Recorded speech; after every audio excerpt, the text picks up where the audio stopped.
Join palms and repeat after me. I take refuge in the Buddha. I take refuge in the Buddha. I take refuge in the Dharma. I take refuge in the Dharma. I take refuge in the Sangha. I take refuge in the Sangha. Keeping the palms joined.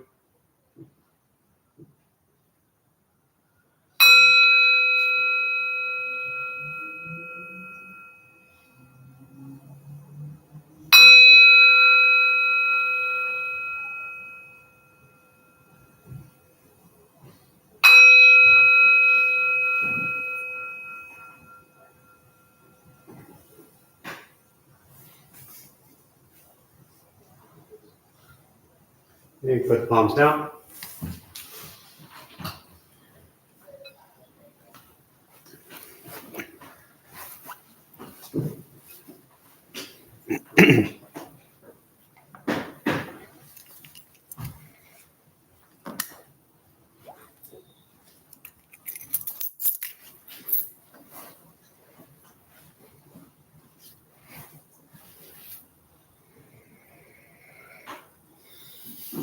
All right. Good evening, everybody. Nice to see you all. Thank you for showing up.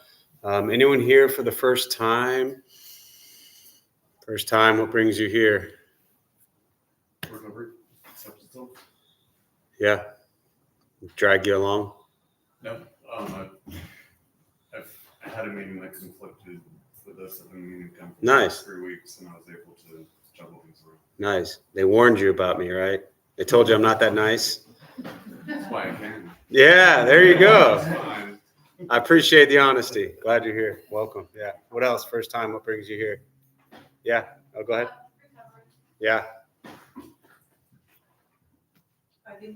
Oh, yeah. Oh, sorry. I thought your hand went up. I'm sorry. A couple Sundays, first time Oh, tonight. nice. Yeah. What do you think of Sundays? Yeah. Call me. Yeah. Good. Did you figure out the Heart Sutra yet? Of course. Twice. Right on. Well, Sunday, 1:00, you can lead. Yeah. What else? Anyone here for the first time? Yeah. We'll just go ahead and shout out. Yeah. Yeah, my friend Robbie. Just interested in seeing What's what's up. up? All right. Cool. And one more in the back there. Yeah, my name is Justin. Hi, Justin. Well, I kind of like Buddhism the most out of all the philosophies. Yeah, you can call it a religion. It's okay. I know most people don't want to admit that it is because they're freaked out by religion, but it is a religion. I hate to break it to you. Yeah. It's like, no, run now. So many people show. Oh, go ahead. Sorry, Justin. What else? I mean, that's it. I've been to a Buddhist monastery before in Port Arthur, Texas. I'm from Texas. Nice. A lot of Buddhism in Texas. What did you think of the monastery there? It was great. It was huge. They had koi gardens on the premises and everything. Beautiful. Yes, Yeah. it was really ornate. Nice. Do you remember what tradition it was in? I believe, is it Matna? Mahayana. Yeah. Yeah. Nice. Very cool. Well, welcome. Glad you're here. Anybody else first time? Want to share why? Yeah, that whole religion thing, and even I could hear the silence when I said that. People are like, no, wait, really? It's a religion? So as soon as we close our eyes to meditate, you can run out now that you're in a religious thing, But it's the reason so many people come to Buddhism, because they're like anti-religion. And then they find out that Buddhism actually is a religion. Do you hear that silence? People are so uncomfortable in the Western culture. Many people are so uncomfortable in the Western culture with that word religion for various reasons. And that's great. Totally cool to be uncomfortable with it. But I hate to shatter like your hopes and all that kind of stuff. But Buddhism is one of the world's oldest, largest religions for 2,500 years. Hate to break it to you. But the way it tends to be practiced in Western culture, Western societies, Western way of life is as a philosophy.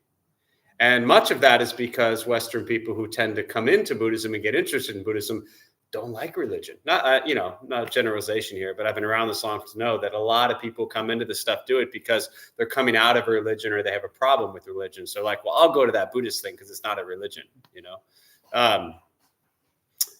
if you go to the Catholic Church down the street or any other church down the street and you tell them that's not a religion and a philosophy and a way of life, it's kind of insulting to them, right?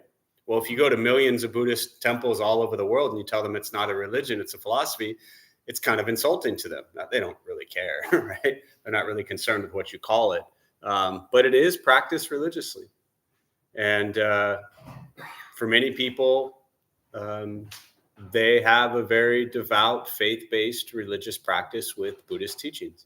It's why I'm always encouraging people to go to other Buddhist temples, because the way we practice it here at Dharma Bum Temple, and the reason we started it 18 years ago this way, was to kind of pull out a lot of the ritual and cultural barriers and things that make it feel this heavy religious thing.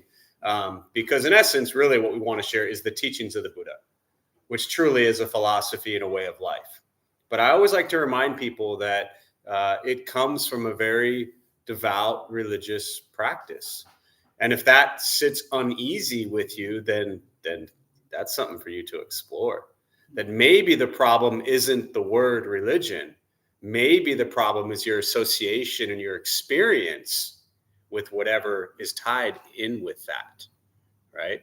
If all of a sudden you love Buddhism and then somebody says it's a religion, are you automatically going to hate it just because somebody coined it a religion, right? Or is it, do you have a preconceived idea in your head of what you think religion actually is? So I always like to just confuse everybody. So hopefully that gives you something to be confused about. And then you can kind of explore in your own way, like, where is my hang up? What am I actually hung up on? Is it the word religion? Is it my experience with another religion? Like, what are you stuck on? And that's something that's really, I think Buddhist teachings help us really break through, is where are we stuck?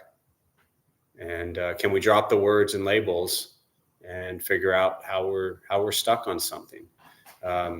Ultimately, if you look at the definition of religion, they say belief in a higher power. That doesn't exist in Buddhism. Buddha was a human, lived and died 2,500 years ago, and he cannot help you now. So there is no God when it comes to religion. Nobody's going to fix you, save you, or heal you. You are on your own. And as I always say, that can be really scary if you're waiting for somebody else to do the work for you. Or it can also be really liberating if you know that you have everything in your ability right now without the need for anyone or anything else to be peaceful and happy. To me, I find that really liberating, to know that I'm not relying on anyone or anything else to bring me happiness. That my happiness comes from my own heart and my own mind. My misery comes from my own heart and my own mind. And that's a challenge, but to me, that's what I get from the Buddhist teachings.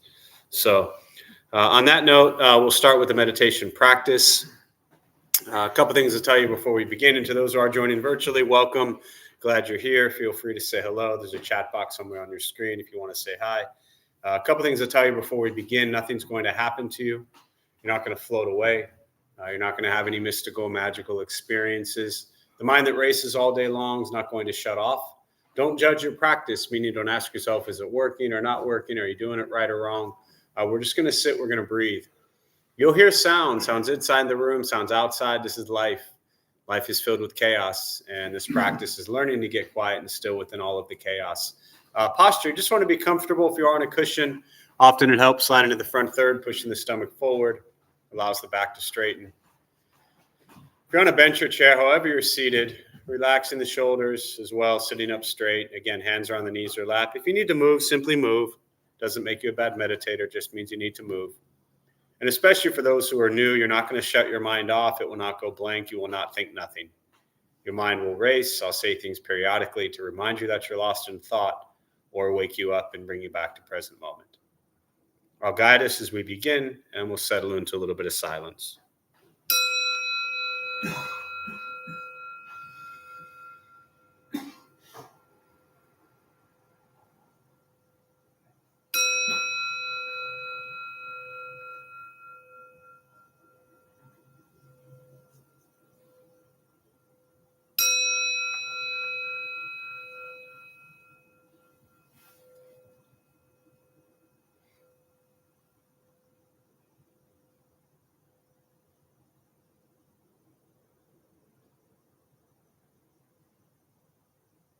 And starting with the eyes closed if comfortable, or slightly open.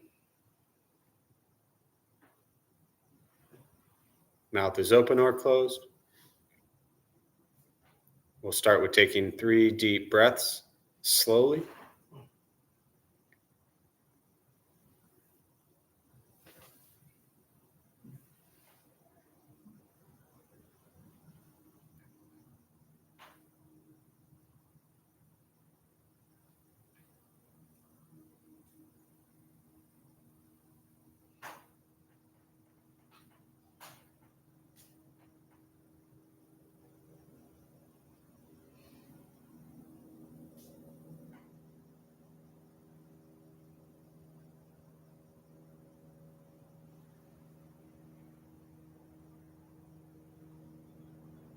And eventually, you'll settle into a natural rhythm of the breath.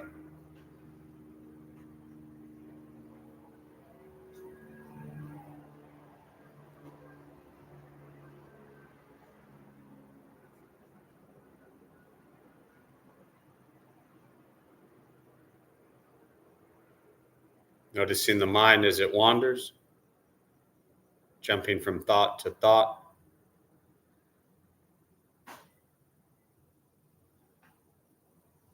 We'll start with gently guiding the attention, focus to the stomach or chest.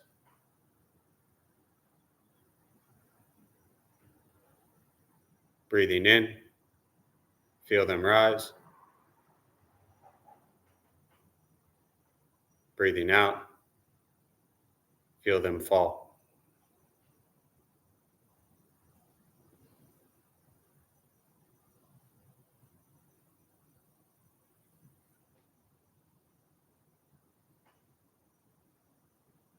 Simply continue this practice,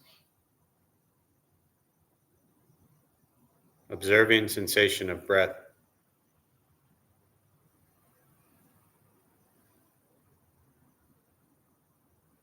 Expecting nothing but to sit and breathe.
And as the mind wanders,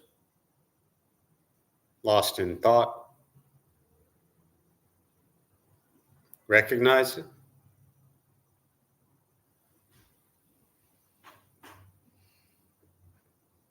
Release that thought.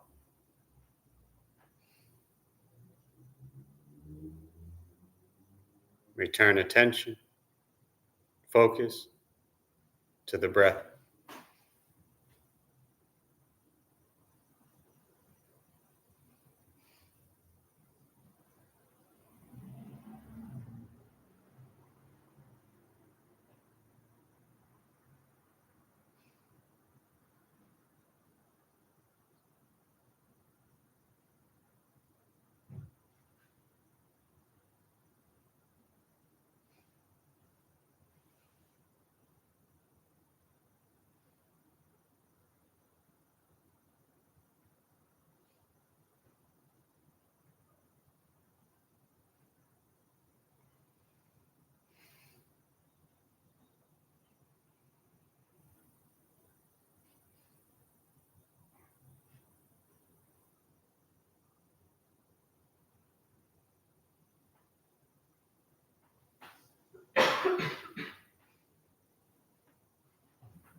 letting go of expectations, letting go of judgments from your practice, just sitting, breathing.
Learning to be comfortable in stillness, in quiet, wanting nothing but to sit and breathe.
and with the body still, rested.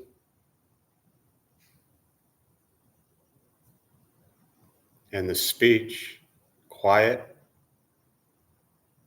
aware of all sounds.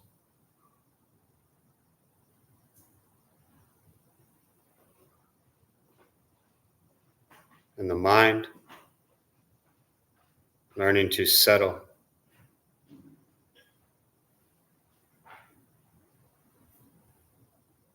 Know what it's like to just sit and breathe.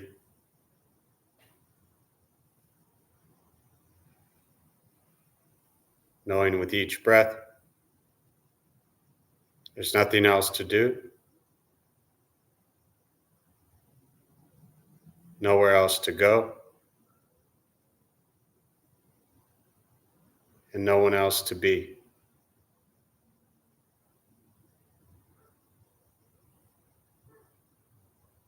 Everything beautiful, exactly as it is. Sitting, breathing.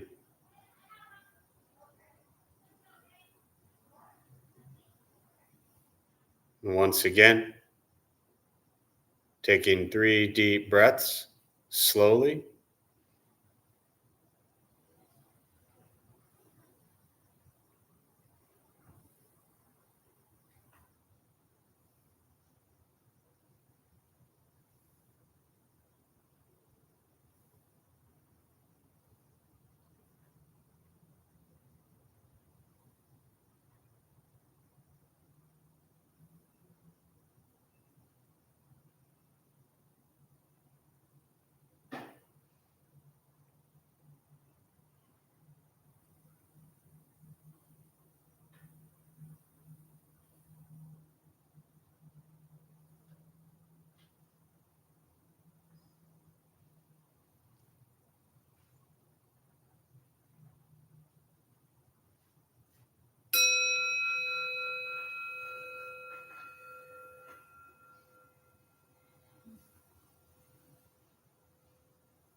And when ready, slowly opening the eyes,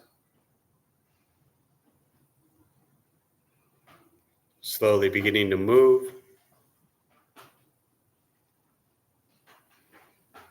And most important, with the practice of meditation, is to recognize how you feel now, immediately after. Compare this to how you typically feel throughout your day. Recognize the difference, if there is one. Ask yourselves how you'd prefer to feel every day for the rest of your life.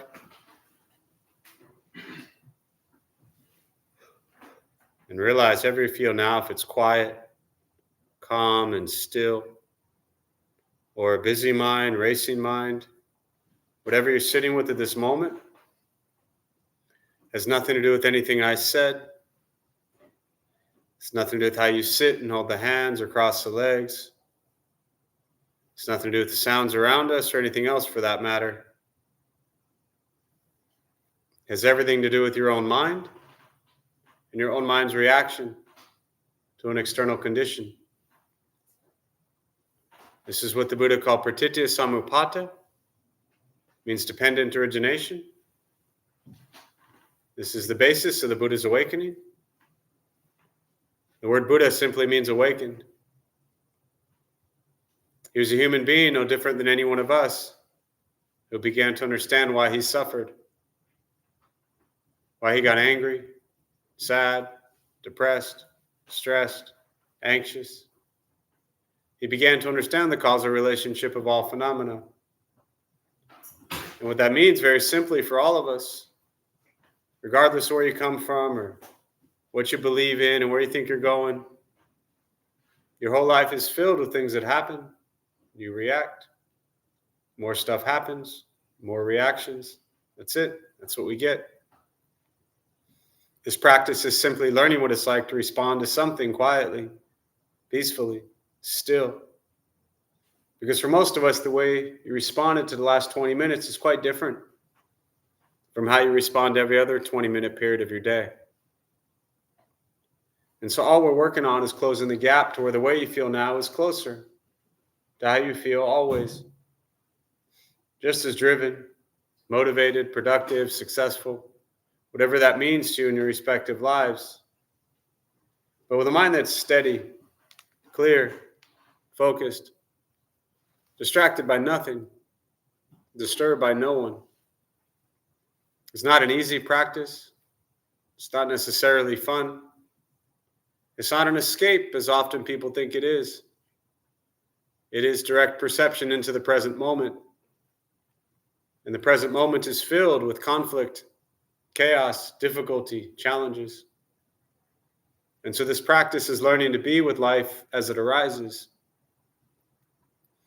We spend so much time trying to fix, control, manipulate everything and everyone around us.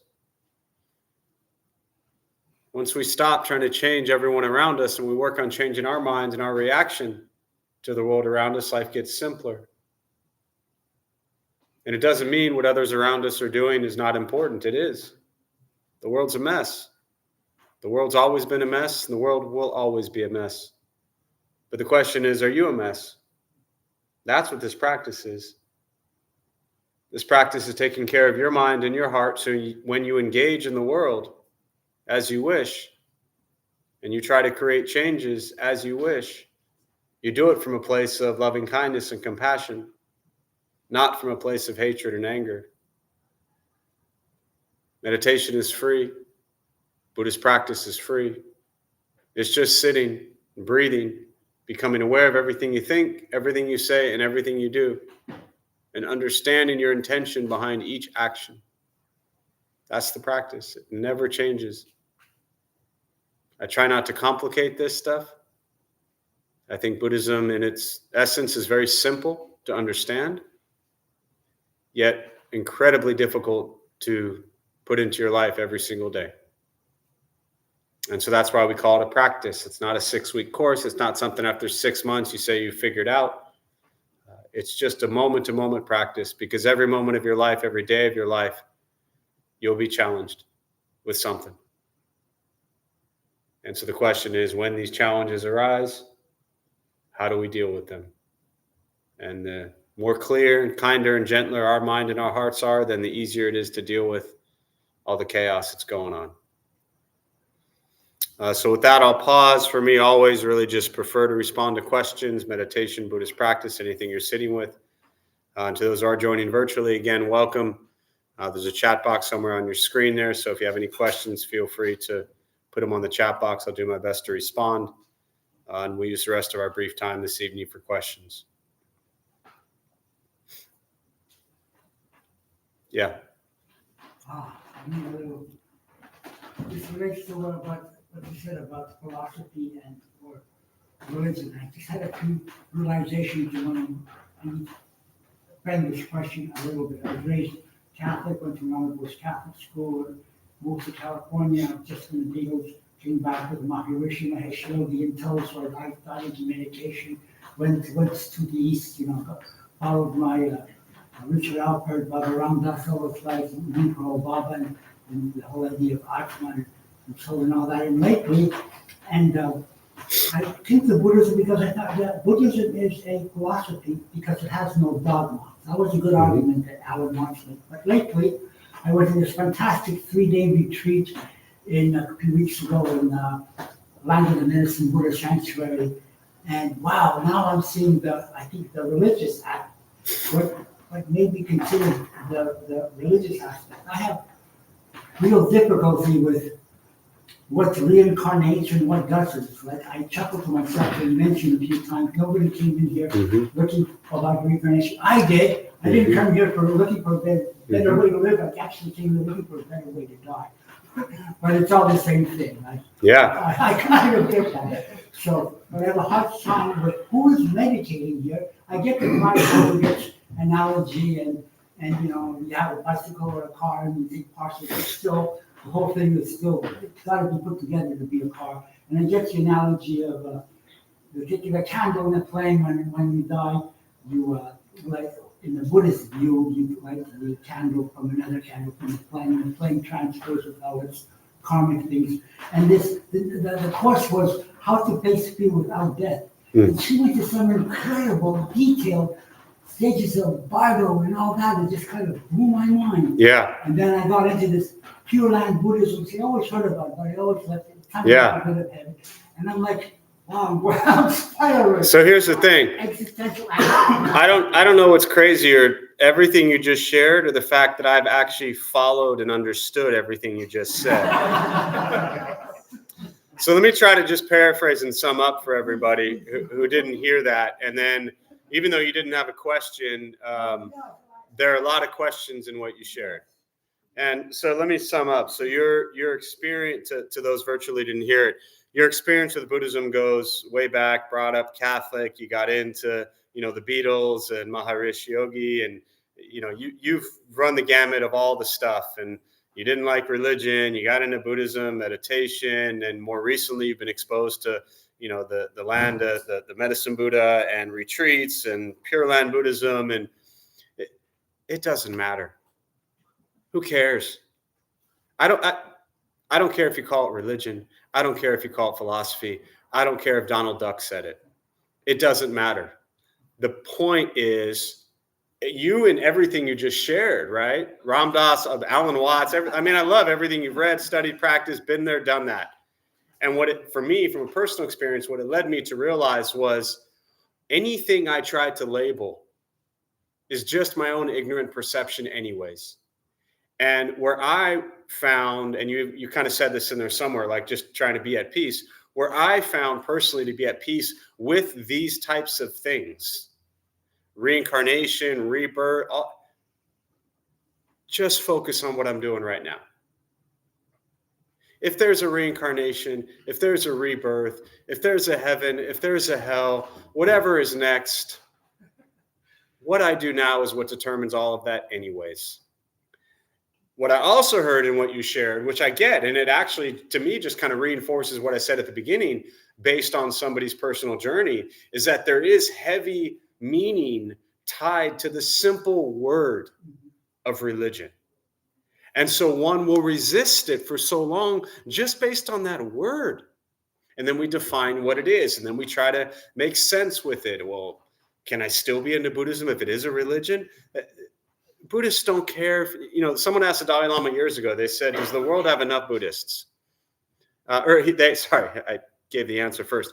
They asked the Dalai Lama, does this country need more Buddhists? And his response was, the world has enough Buddhists. We don't need more Buddhists. This country needs more people who are peaceful and happy, right?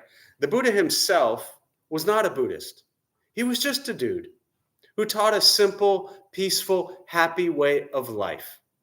He was also asked 14 questions that he would not answer for various reasons. One of them was around gods and goddesses, religion. They were Hindu for the most part. The people 2,500 years ago, 500 years before Christ in India, they believed in gods and goddesses, thousands of them. And they asked him, should we believe in gods and goddesses? He said, look, I'm just a dude. He probably didn't say I'm just a dude, but he said, I'm just a person, not a god. If you believe in gods and goddesses, you do. If you don't, you don't. That's completely up to you.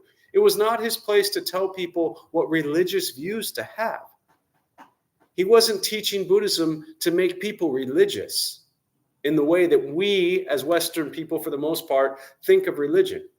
He was teaching what became called Buddhism for people to figure out how to free themselves from suffering. That's it. And the way we free ourselves from suffering is working on minding our karma, which is action, not what we get, not what we deserve, as you know, but what we bring into the world with our body, speech, mind. What do we think? What do we say? What do we do? This is the essence of the Buddhist teachings. And are your thoughts, words, and actions coming from a place of loving kindness and compassion, or anger and hatred and greed and all that stuff? That's all that matters. How you label it, how you identify it, what culture, what lineage, where Buddhism comes from, all of that is irrelevant. It's fun to study and read about and learn if you're interested in it, right? But what do you think? What do you say? What do you do? And last I checked, I'm pretty sure that's what most religions are telling you to focus on. What do you think? What do you say? And what do you do? Now, you might not believe them or agree with them, but that's what the focus is. What do you think? What do you say? What do you do? So, thank you.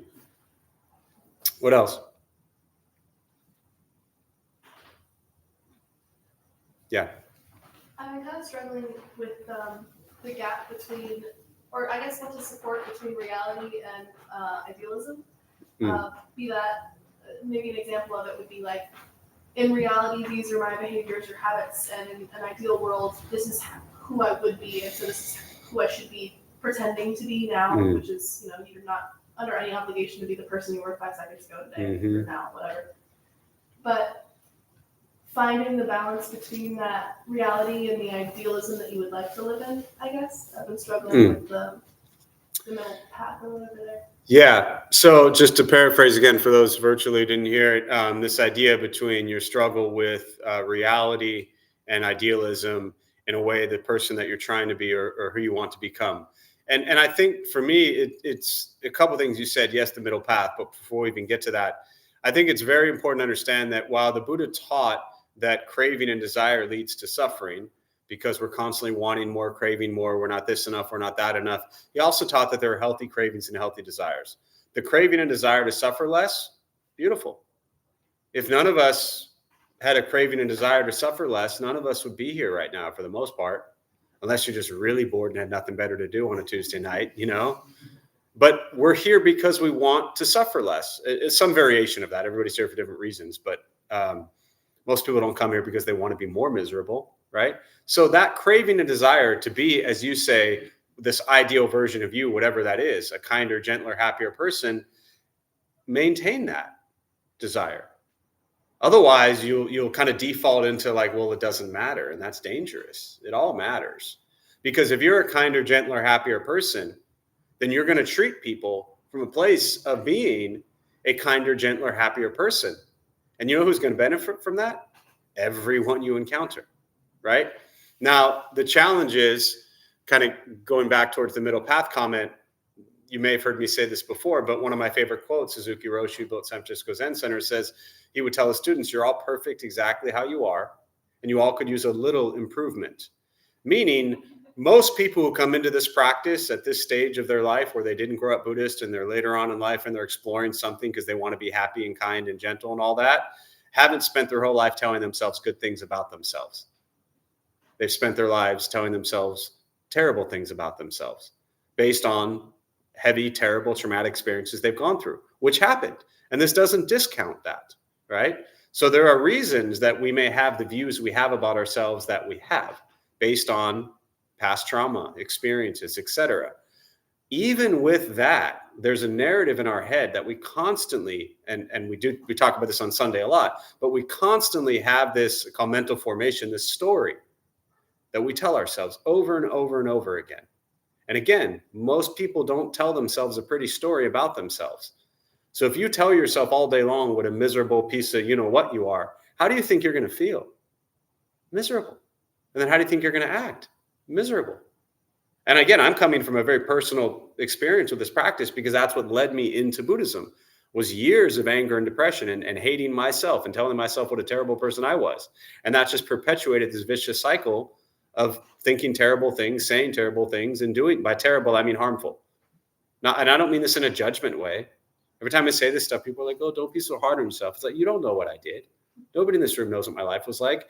I guarantee, short of murder, I've probably done worse things than just about everybody in this room, meaning I've not murdered anyone. Just to clarify that, in case that wasn't clear.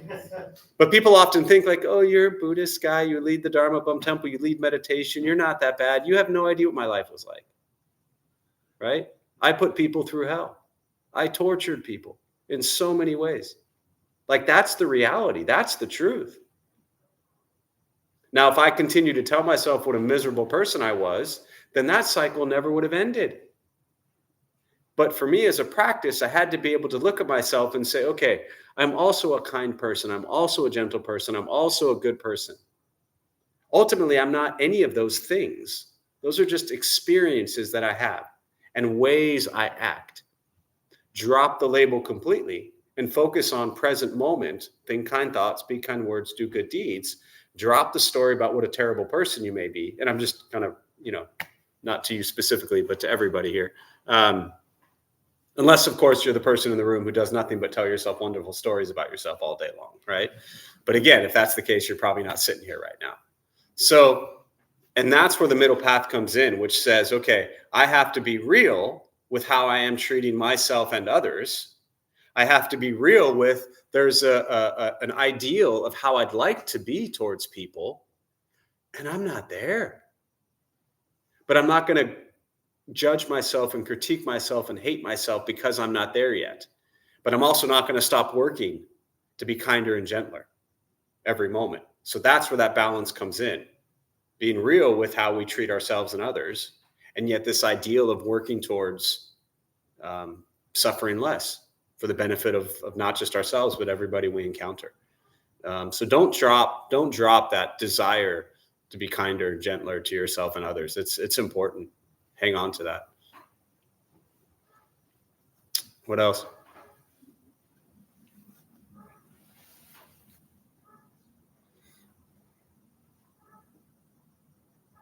Yeah. Does the Buddha say anything about why the world will always be a mess? I said that. I didn't say the Buddha said that. Do not mistake my words for the Buddha's words. I've never met him. He died 2,500 years ago. I have no idea what he really said. Everybody is making it up. Remember the game Telephone? It's kind of like that in a way.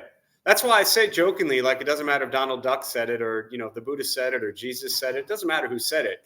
If it's things that bring less suffering to self and others, then beautiful. It's not about who said it. So this idea to your question, which was, does the Buddha say why things will always be a mess? That's just that's my expression, that I believe the world's always been a mess and it's always going to be a mess. And very directly, the reason I say that is because I've been leading this for like 16 years, 2 to 3 times a week, more than that, but this literally exact same thing for probably 16 years. And every year someone's like, the way things are these days. It's like my favorite. It's like, well, the way the world is these days. People have been saying these days for 16 years. Okay. My point is that people are always going to find something to latch onto to say, well, now it's a mess. Everyone says it's such a mess right now, and it is. Well, a year ago, 2 years ago, was it not a mess? And people would say, oh, it was less of a mess, right? But not compared to where it was 2 years before that or 2 years before that. So that's my approach in getting people to understand that we might want to blame the world being a mess. It's like, you ever watch George Carlin's skit about like the planet, save the planet? Just Google George Carlin, save the planet. I'll leave it at that, right? And I'm all for saving the planet. Don't throw things at me. I'm not trying to destroy the planet. But what he's in essence saying is the planet's fine. It's the people that are the problem. Meaning, what are we doing? What are we bringing into the world? Right? And the short answer to your question, but I still felt like I had to kind of explain all that, is absolutely he talked about why the world is a mess. And he taught that when we act, the second noble truth, the first one is life is filled with dukkha, discomfort, angst, suffering, dissatisfaction, things just not being right. The second one is the cause, that we suffer, we experience discomfort, angst, dissatisfaction, disease because of greed, craving, desire. We always want more. We're angry because we don't like the way things are. And we're ignorant, meaning we ignore reality. So he said, practice generosity, compassion, and wisdom, and you and the world around you will suffer less. So we are greedy, we are angry, and we are ignorant. And that is why the world is a mess. Pretty sure he said that. Yeah, pretty clear. You know, if we didn't all crave and desire a bunch of crap we don't need, wouldn't the planet be better off? If we weren't constantly angry at everybody not doing everything we want them to, wouldn't we be happier? And if we weren't ignoring reality, meaning, do you think your view is correct on everything? Come on, be honest. Oh, me? Yeah. Oh, no. No. Okay, well, good. I appreciate it. Yeah. But most of us don't roam around all day long thinking our views are wrong, right? We roam around thinking our views are right. And if we think our views are right, what does that mean about everybody else's views? They're wrong. So as I always joke and say, it's so nice to be sitting in a room filled with people who are always right, you know? So that's the ignorance, is ignoring reality that millions of people will have a million views and we just have one. So, yeah. Greed, anger, and ignorance overcome by generosity, compassion, and wisdom. And that's the practice. What else?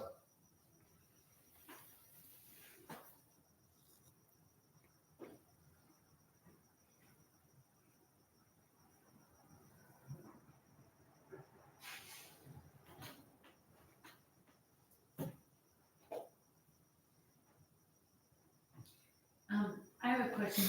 I know this is Kuan Yin or Avalokitesvara, and Bodhisattva of compassion. Where did who named the Bodhisattvas and give them a form or, I don't know. Yeah, I don't know either. She just showed up one day. Yeah. So the kind of technical story is that the Mahayana Sutras specifically, where you'll most often see the Bodhisattvas referenced in the Mahayana school of Buddhism, come from maybe about 500 years after the Buddha died. And they say that these sutras were with Muchilinda, who was a underwater shape-shifting serpent protecting all of the sutras. They were Nagas. Nagas were underwater shape-shifting serpents. And Muchilinda was the king of the Nagas. And he kept all of these sutras safe until we were ready for them. And that came about 500 years after the Buddha. So for the last 2,000 years, people have been looking at the Mahayana Sutras. And again, you know, as you've heard me say many times, I'm not a scholar of Buddhism. I've never looked at it that way. My original answer to you was, but then I decided to be nice, Jeff, tonight. My original answer was going to be, why does it even matter? You know, but there are stories behind it. But ultimately, you know, a good friend of mine was a teacher years ago, used to say, if the Buddha never even lived, if it's all just one big story, one made up story, it changes nothing. To me, that is the most beautiful thing. That with all of the statues, what Dana's asking about is the large statue in the middle, Kuan Yin, right? This is Samantabhadra Bodhisattva. This is Manjushri Bodhisattva. They all represent different aspects of Buddhist teachings. And the Kuan Yin, her name literally means hearer of the world's cries. So she hears all the suffering in the world and pours out compassion to heal. The two wings of Buddhism, they say, are wisdom and compassion. So there you have compassion. Often she's seen holding or pouring out a vase of compassion. So she hears all the suffering in the world and then pours out compassion to heal when it's needed. This is Manjushri, represents wisdom. Again, you see Manjushri sitting on a playful looking cat. Well, that's actually a lion. Anyone ever been in a cage with a crazy untamed lion? So that's in the teachings what they say. Still waiting for one day someone's going to be like, yes, I have. But in the teachings, they say that that's our mind. That our mind is like being in a cage with a crazy untamed lion. And that's our mind just driving us crazy all day long. And with the practice of wisdom, we tame the mind from being a crazy lion to a playful cat. Right? And we all love playful cats. They fall asleep on your leg. They lay on your foot. You know, cats. They're just playful. But is our mind that way? And then this is Samantabhadra, represents great diligence. And this is the 6 tusks are called the Paramitas. That's what they represent. This is the Bodhisattva practice, this enlightened being practice of The vow of a bodhisattva is to be reborn life after life until all beings are free from suffering. So if you're not ready to take this vow to be reborn life after life, just imagine waking up tomorrow and your entire purpose for being alive tomorrow is to help people suffer less. That's it. That's the bodhisattva vow to me in a very simple term, in reality, like in day-to-day lives. Forget about rebirth, reincarnation, any of that, but just waking up each day, living each moment to help all people suffer less. And so the practices with the tusks, the 6 paramitas, are generosity, morality, patience, diligence, concentration, and wisdom. And those are the practices we bring into life to help us suffer and others suffer less. Yeah, but lots of stories, I used to wonder who was Kuan Yin, like did they hang out and like play cards or what was going on, Then I gave up. Yeah, what else? Yeah. I know you don't know, like, obviously you don't know, but was the Buddha like, when you say he was awakened or like enlightened, Yeah. was he just always in that state, or did he still like suffer? You mean like after the awakening? Is that what you're asking about? After the Yeah. awakening, was Yeah. he just enlightened forever? Well, yes, but I think it starts with, I'll say this first and then I'll back up. But even so, your question was, and I'm glad you clarified before you even said it that, I don't know it. So thank you. That takes all the pressure off, right? So now after I say whatever I say doesn't matter because I clearly don't know. So, and I'm agreeing with you. I'm not like trying to embarrass you. I'm saying, yes, I don't know because I'm just another unenlightened dude making stuff up, right? So the reality is, but seriously, based on the way you asked it, part of that depends upon, in all seriousness, the way you're defining enlightenment.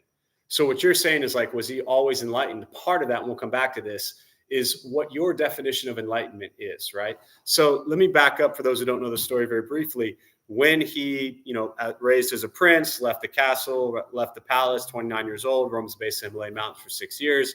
35, he sits down. I'll sum this up real quick. And he says, I'm not moving until I figure out why we suffer. So for 21 days, he sat under the Bodhi tree and he realized that the nature of his mind, the nature of all suffering comes from his mind. And so when these 5 guys who he used to travel with left him, they saw Siddhartha sitting there and they said, there's Siddhartha. Let's go sit with him. It looks like he's figured something out. And he taught them those 4 noble truths. Life is suffering, the cause, which I already mentioned, greed, anger, ignorance, the 3rd noble truth, which is the ending of suffering, and the 4th, which is the path. Correct views, thought, speech, action, livelihood, effort, mindfulness, concentration. That's what he taught them. They then said, wow, you have awakened.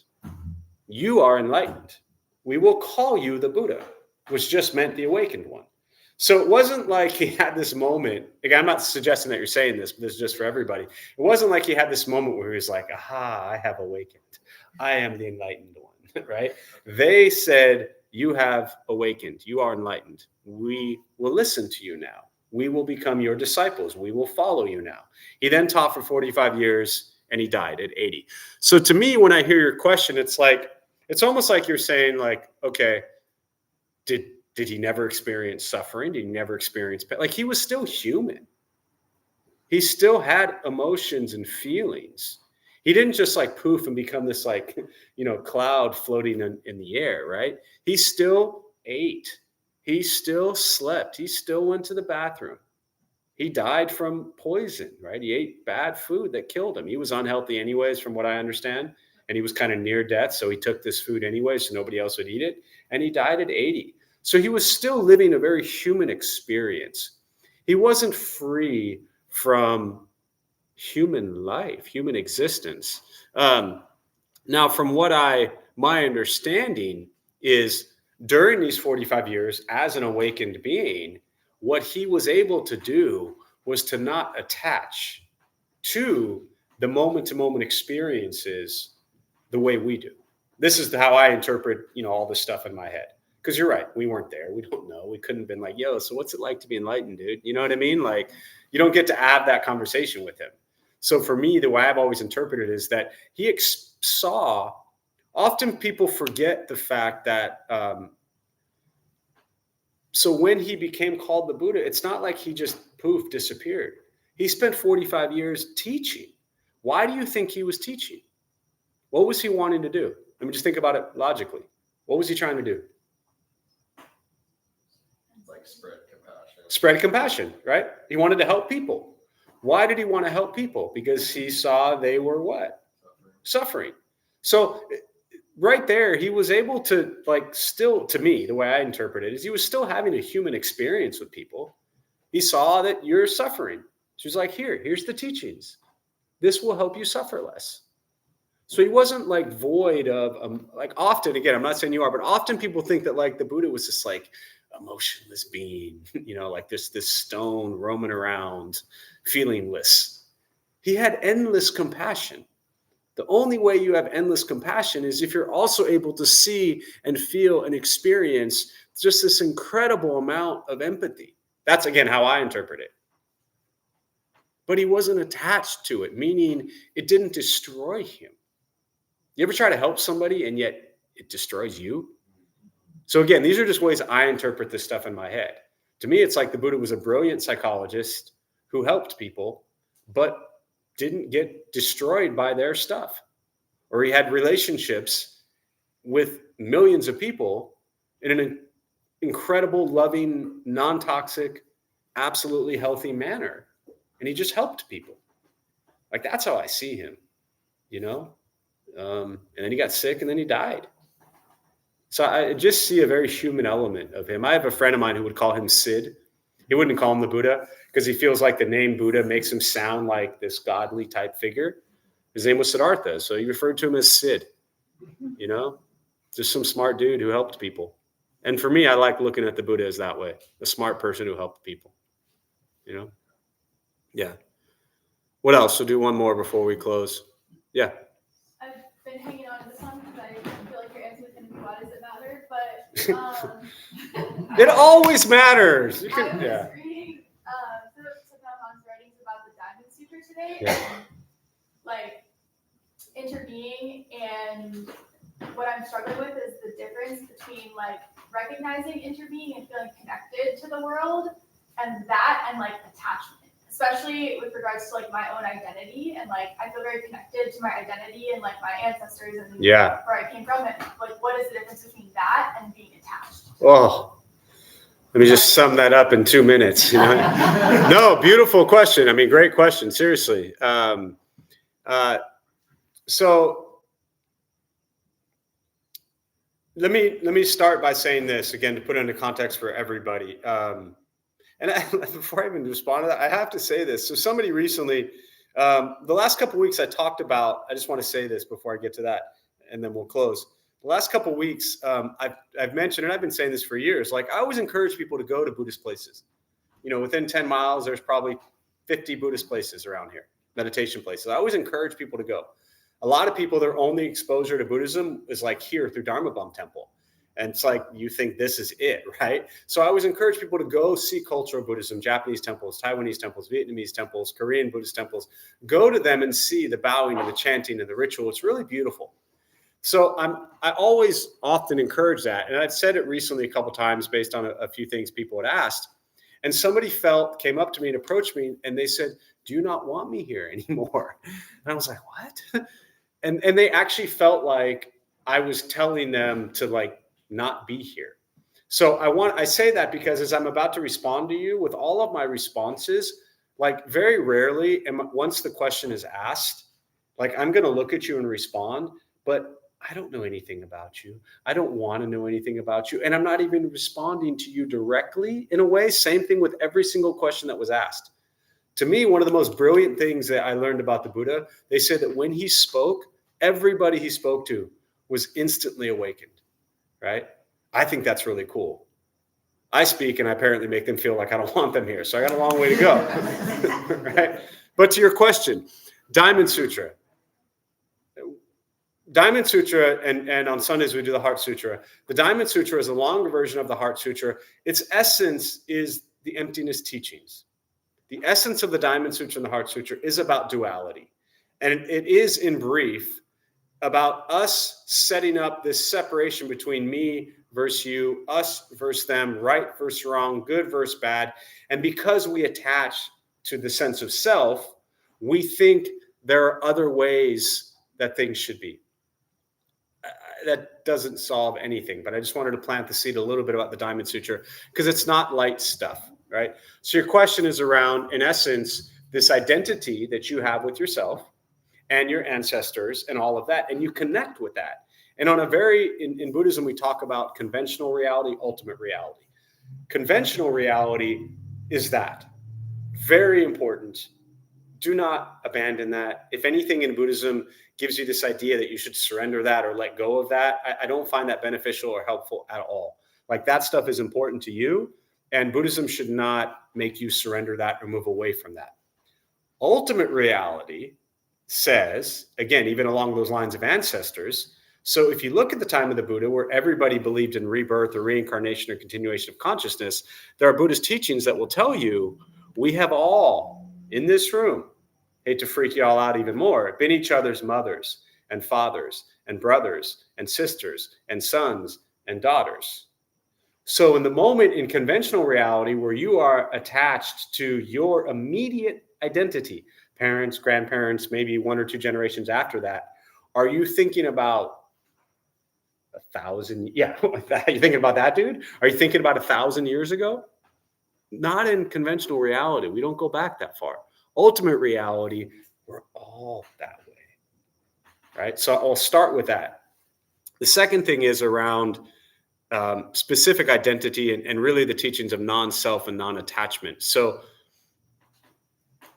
non-self is really difficult because it's not about you not being here. It's not about you not existing. It's not about you not having parents and grandparents and great-grandparents and the whole ancestor and your family tree and all that. It's about understanding that it is completely different from how you perceive it to be. We don't know what anyone else has experienced. We have a story about us, as do 10 people who have a story about you. Are any of those stories who you are? No, they're just experiences. And I'm trying to frame this in light of, because the Diamond Sutra, Heart Sutra is all I've read and studied for 20 years. Right? So I'm trying to frame it in that lens. We identify ourselves with a story. I am Jeff, and this is me, and I do this, and I do that. Those are just experiences. All we are ultimate reality is moment-to-moment experiences that feed into our Alaya Vijnana, our storehouse consciousness. They're now sitting in this form body. We call it Jeff, and that's it. Right? Any of you know who Emanuel Swedenborg is? Couple of you, because I use this example all the time, right? Well, the only reason those of you who are sitting on a pew right now, and the only reason we have a roof over our head and we're not sitting in a pile of dirt is because of Emanuel Swedenborg, who lived in 17 whatever. And 200 years later, they came together and built the Swedenborgian church here in San Diego. And 8+ years ago, we bought it so it wouldn't get torn down. So because of Emanuel Swedenborg, who lived 200+ years ago, we are having this interaction. That's insane. But we have this immediate, this person made me mad today. And I'm going to hold on to that for 3 years. You know, your perception of self is not yourself. The attachment, non-attachment piece to the identity, conventionally, obviously, like I said, don't abandon it. But ultimately, I think as a way of practice at a very basic level, maybe just start to ask yourself, how does that attachment to your identity, how is it serving you? How is it benefiting you? How is it helping you? How is it helping others? And at the same time, how is that attachment to your identity maybe harming you, maybe hurting you, maybe hurting others? Again, I'm never going to tell someone like, oh, forget all that stuff, because it's important. But where is our attachment causing us potentially pain and suffering? And yet at the same time, where is it actually bringing tremendous liberation and making ancestors proud? All of those things are important. That's my best to sum that up in 5 minutes. Yeah, great question, really. All right, so I'm going to close on that. We'll join palms. May the benefit of this practice be shared with all beings in all directions. May all beings be at peace. May all be free from suffering. May any merit gained from this practice be transferred to those who need it most.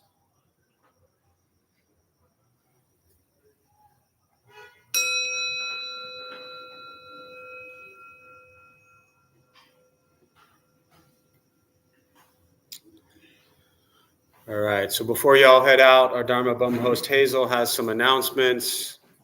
And while Hazel's coming up, we're still looking for one person during Monday through Friday week at noon that potentially wants to help host an open kind of jumping around during the week to do meditations Monday through Friday at noon. So if you're interested, let me know. Hello. We opened the Dharma Bum Temple 18 years ago to introduce Buddhist practice to those who show up. Those who lead are not nuns, monks, gurus, masters, or teachers, and are not looking for students. They're simply practitioners sharing their interpretation of the practice. Every night we have different classes led by different people from various Buddhist traditions. We have a recovery sauna that meets several times a week for anyone with addiction, and our food redistribution program is every Thursday at 4:30 p.m. We have classes and programs every day, and everything we offer here is always free. The full schedule is on our website and also posted in the entryway above the shoe rack. We have a lending library. If you see a book you like, feel free to borrow it and then bring it back whenever you're done with it. Please straighten your seat or cushion before you head out. If a few people could stay to close and latch the windows, that would be helpful. Thank you for being here. We wish you well. Thanks, Hazel.